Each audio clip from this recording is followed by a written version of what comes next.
বুবলির কন্যা সন্তানকে ঘিরে নতুন করে শুরু হয়েছে আলোচনা।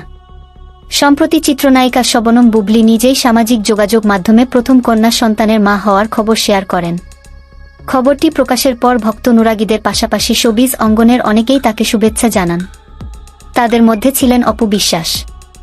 বুবলিকে অভিনন্দন জানিয়ে তিনি একটি মন্তব্য করেন, যা নিয়ে সামাজিক মাধ্যমে শুরু হয়েছে নানা আলোচনা। এদিকে বুবলির পোস্টে নেটিজেনরাও করেছেন অসংখ্য মন্তব্য। কেউ শুভেচ্ছা জানিয়েছেন, কেউ আবার বিভিন্ন প্রশ্ন তুলেছেন। সব মিলিয়ে বিষয়টি এখন সোশ্যাল মিডিয়ায় বেশ আলোচনার কেন্দ্রবিন্দুতে রয়েছে।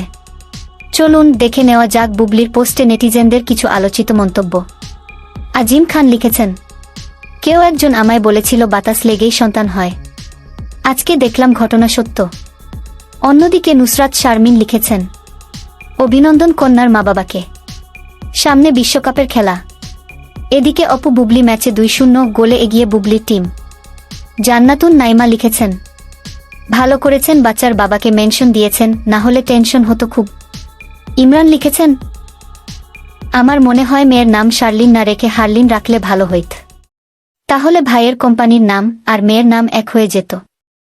আদনান লিখেছেন, লড়াই আর হাড্ডাহাড্ডি হচ্ছে না, বুবলি কিন্তু এগিয়ে গিয়েছে। সোহা লিখেছেন, অপুর দিদির থেকে বুবলি আপু 2 গোলে এগিয়ে গেল। এদিকে সামাজিক যোগাযোগ মাধ্যমে ছড়িয়ে পড়া বিভিন্ন মন্তব্য নিয়ে চলছে ব্যাপক আলোচনা। অনেক নেটিজেনের দাবি, এসব প্রতিক্রিয়া দেখেই নাকি মজার ছলে নিজের মন্তব্য করেছেন অপু বিশ্বাস। কেউ কেউ আবার বুবলির কন্যা সন্তানের নাম নিয়েও নানা ধরনের মন্তব্য করছেন। তবে পুরো বিষয়টি নিয়ে আপনার মতামত কি? কমেন্টে অবশ্যই জানাতে পারেন। ভিডিওটি ভালো লাগলে বন্ধুদের সঙ্গে শেয়ার করুন। আর আমাদের চ্যানেলে নতুন হয়ে থাকলে সাবস্ক্রাইব করে পাশে থাকুন। ধন্যবাদ।